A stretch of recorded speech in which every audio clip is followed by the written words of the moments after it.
disturbing aspect of the recently concluded Osun State governorship election, the loss of lives, injuries, and destruction of properties associated with the electoral violence.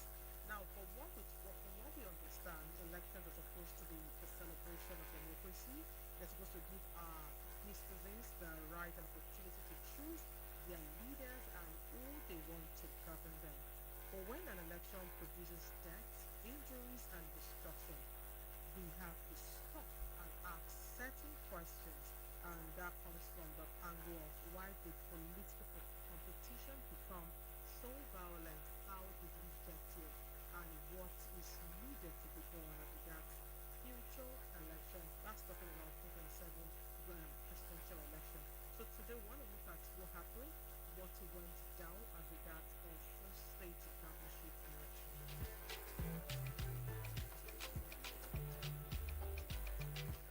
In the same light, we want to look at the past and what was responsible and who is to be held accountable for the much violence before and after the governorship election, and also bringing us to the 500 million naira relief fund package for those who lost their lives or properties during and after the course of the election. And with that, I'll be introducing our leader panelist in person of Alaba Adeyemi. Good morning, Alaba Adeyemi. A very good morning to you and a very good morning to all of our listeners at home. Yes, like I said earlier today, we're turning the spotlight on the just concluded governorship election in Osun State. And our focus is why was there so much violence recorded before and even after the election? So we want to throw this question to you. Now, why was there so much violence surrounding the Osun State election? Well, we can look at it from various perspectives, but first of all, let me put the blame at the doorstep, first of all, of failure of the law enforcement agencies to be neutral. There were two sides to this fight all along. Although there were about 15 contestants in that election, but we know that the two people who really contested was the candidate of the APC and the candidate of the Accord Party. And you see, in the last, for a very long time, election around the place now known as Osun State had always been violent. It is not something that is hidden. In the years of Bola Ige, it was violent. And up till now, during the period between Olagunsoye Oyinlola and Rauf Aregbesola, there were violence recorded too, violence incidents recorded. And as a matter of fact, on the day the current governor of Osun State was declared governor of the state for his first term, about 5 persons were murdered in his own hometown in Ede. Some persons were attacked in their own homes and killed. So the Osun State governorship election has always been keenly contested and tainted with violence. Having said this, we must establish the fact that, I'm using that to establish the fact that the law enforcement agencies knew that Osun is a political flashpoint. They were conscious of the fact that Osun election is always violent. And what did they do? They more or less folded their hands and watched people get killed. Some for political reasons, some for no reasons at all. Some persons before this election were killed in front of their relatives. There's one Rogba who was killed maybe in Obokun or Oriade. He was killed in front of his wife and daughter. In the open. People were getting gunned down in the open. And by the time we were ready for the election, the head count of men that were lost were already 29. Anybody who listens to this station regularly will know that there was a time that we were doing head count. There was a time we recorded 4. There was another report that we recorded that we said that about 15 persons had already died 2 months before the election. 3 days to the election, 3 people were murdered on the street of Ilesha. As a matter of fact, by April, for an election that will be held in August, in the Ijesha area, about 3 persons had already been killed. We played a voice note on this a voice recording of the Owa of Ijesha land, placing a curse on anyone who will go ahead to kill more people within his domain. He still went ahead to do that. So the law enforcement agencies failed, because their duty is not just to investigate crime, but actually to prevent crime from happening. They failed in their duty to prevent crime from happening. It was not just a one-off thing. It happened over and over and over again. And unfortunately, in the aftermath of the election, people are still dying as we speak. Just yesterday, 2 persons were gunned down in cold blood. One of them in front of his wife again, at the Naira and Kobo garage in Ikire. Ikire, let's put this in perspective, is the hometown of the governorship candidate of the APC. This is the kind of madness we call politics in Nigeria. This is the kind of madness, because when you ask some people, any politics, people are getting gunned down in the open, hunted down like rats. Now, I have not answered your question. I have answered a part of the question. I have said that the law enforcement agencies failed in crime prevention. Let me also say that, let us also establish here, having established this historical perspective of this thing, that it appears that the kind of political education that the Osun people also have includes killing, hunting down fellow citizens, fellow compatriots, only because they have they belong to different parties. I used to say something. I told a friend something. I think I told him about 11 years ago, that these political parties we pledge loyalty to are amorphous association. There is no form in this life that you want to feel, whether for JAMB or for WAEC or for NECO or for seeking a job, that they will leave a column for political party. They will leave for state of origin and local government of origin. And I have not seen a man, no matter how mad he is, that in the column for local government of origin, he will write either APC, Accord or PDP. So there is the failure of proper political education. That is that again. There's also the inordinate tussle for power, for relevance by our political leaders. And we must also not forget the normalization of hate speech. We did another report here on the use of hate speech. And if there is a prime example of where hate speech was maximally deployed, it is in Osun, in the Osun election. It was deployed in singing. It was deployed in words. It was deployed even in radio interviews, radio jingles. Songs were composed. People were hunted down. People's businesses were attacked. People were compared to anything. I watched a particular one which I considered funny, but I also, as a journalist and as a person who is conscious of the danger of such things, I watched a particular one where they were singing Ademola Sholo Nigba Kuto Sholagidi, Ademola Sholo Nigba Kuto Lagidi, Wole Oke Afoju Eri Maboko to Lo. All kind of songs like that. We no longer need them in our political space. So I would say, let me establish, but I will lay all this blame, despite the culture, despite there was a time that they were saying rig and roast in Ekiti. during the Shegun Oni and Kayode Fayemi Tosun, rig and roast. People were getting actually killed. People were getting actually roasted.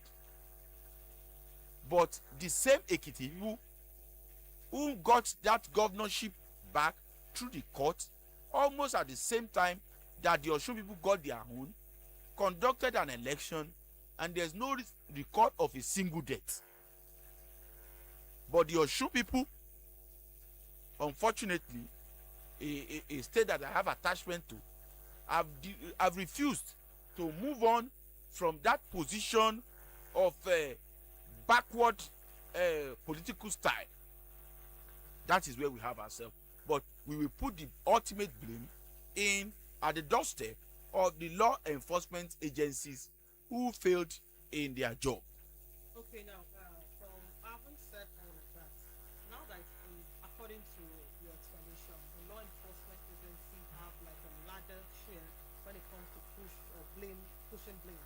Now, when the law enforcement itself are now the one not doing their own parts of the bargain, what becomes of the ordinary electorate? How then, as regards the electoral education, who is supposed to educate the electorate on whether hate speech is allowed, and what's expected from the law enforcement itself now that they fail to do what needs to be done? I think you are asking 3 or 4 questions in one. Yes. Now, let us unbundle the questions. Okay. The first question is that how? Who is to educate? Let me take it from who is to educate the people politically. Okay. Now, education is not only gotten in the classroom. Education is the responsibility of individual, family, religious organization, traditional institution, the school. We must not leave out the school, and the society. It is the society that must agree. It is the society that must agree that it can no longer continue on the path of perfidy, on the path of barbarism, on the path of ignorance, on the path of brutal animism. It is a society that will determine that on their own. Now, how do people decide whom to vote for? Is it not through all these channels? How do people decide whom to attach themselves to? Is it not through this thing? In Osun, religious organizations were mobilizing for candidates. There's a video of a CAC church. I expect that the leadership of the CAC church nationwide should have sanctioned that pastor who gathered his member, and they were using the space of the church to sing the slogan of a particular political party. In Osun, some persons in Iwo gathered. Unfortunately, Iwo is the hometown of our marketing officer here. Gathered women in Nicobites, and were using them to campaign for a particular political candidate. Unfortunately, you know how people would say, as you know how to hide it, some people know how to find it. You will see that there was a particular video where a man was found among those wearing the niqab, because they saw the thickness of his leg and the coarseness of his face, and they know that this person has to be a man. People did not just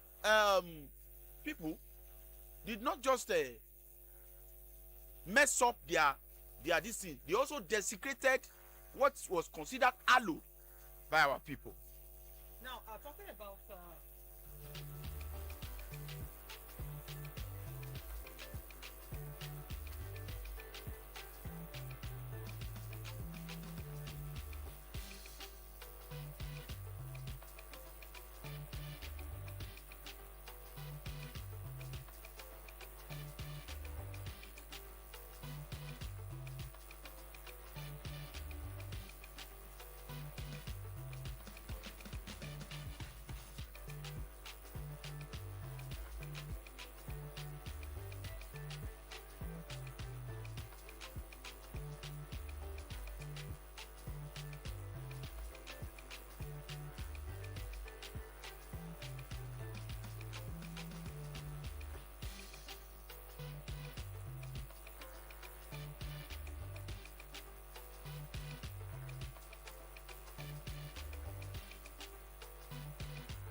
And if you're just joining us, we've been talking about just concluded Osun governorship election, why we had so many deaths, and of course, our in-house analyst in person of Alaba Adeyemi has been doing justice to the reason why we had so many violent deaths, destruction of properties as regards to election.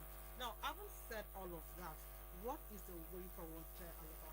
What do you think should happen? Because of course, come January we have the presidential election. So, what do you think is going to happen, and how do we do things differently in terms of education, in terms of hate speech, in terms of how we see election? Is it how we see it different from being a do or die affair? I think that, like I was saying the other time before um, we went off, the people must decide that they have had enough. That they have had enough of slaughtering of of um, brothers, of their own sisters, of their own neighbors. That human life is sacred. Osun is a deeply religious environment. Yet I don't know why it's that violent. It must stop. Then they must call on the law enforcement agencies to do their job, to do what they have sworn to do. The law enforcement agencies must come to know that they swore an oath of allegiance to the country and not to any politician or to any political party. Ondo State only has one. Okay, I don't know. I think the Nigerian Army only has one. This thing in Ondo, but in Osun they have two. Yet the space is that violent. I remember that the zonal headquarters of the Nigerian police, one of their zones, is in Osogbo. They have virtual every security agency is in large number in that state. Yet they had that kind of violence because the people allowed it. Because when any mess is happening, when anything becomes constant in a space, it is because the people have failed to educate themselves. The law enforcement agencies have failed to prevent crime, and the people allowed it to happen. How did Ekiti transform from a place where the election is always very violent to a place where the election went peacefully? It is because the people have decided that they have had enough. Because the constant killing will, at the end of the day, discourage investment. I heard the governor saying in his acceptance speech, that he will turn the state from a civil service state to an industrial state. Which investment will come to a place, which investor will bring his fund to a place where people's property are being burnt down, where people who have invested are being attacked for their political affiliation, and where brothers kill brothers all the time. Okay, let's quickly wrap up with this. Bringing about the 500 million election violence victim relief. How do you think this will help comfort and cushion the effect of the violence that happened during and after the election? At least it will help the wives of the murdered men and their family to sustain themselves for a while. But justice must be seen to be done. Somebody once said that it is not that justice should be done, but justice must have been seen to be done. So we don't just want to see money being shared. We want to see people being brought before the law to face the full wrath of the law. Those men who had guns, who ran away from bandits but decided to face their brothers for political reasons, should be brought before the court and be given long for power sentences, so that the next man who wants to even think about doing that will think twice before taking such steps. Okay, now in a very one line statement, looking at the next year's election, how do you think it can actually help not repeat all of this? Everyone has to do his job. Everyone has to do his job. INEC has to be seen to be fair. The law enforcement agencies have to remain neutral. The government must be willing to uh, uh, maintain law and order, but all hands must be on deck, and religious leaders must flee from divisive sermons too. It will help our community. Our traditional rulers must also not be let their territory become a place where violent rhetoric is incubated. Thank you very much, Alaba Adeyemi, for your humble submission. It was a pleasure having you on the program. Thank you very much. Thank you very much.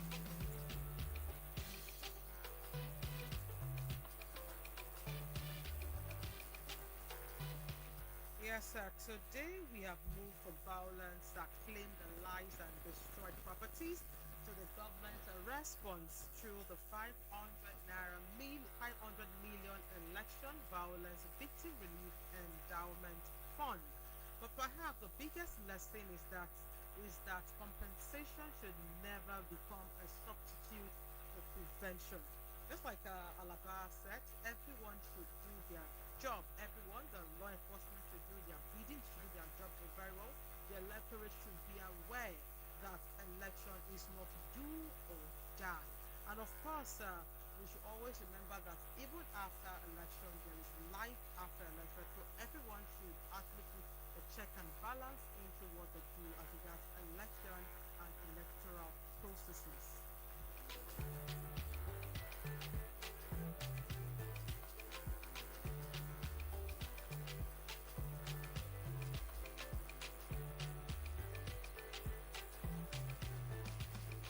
Yes, because we have a live broadcast to catch right about now. We'll be drawing the curtains onto this edition of Political Perspective. And up until next week, when we come to you again, bringing you an insightful, educative perception of a political issue regarding political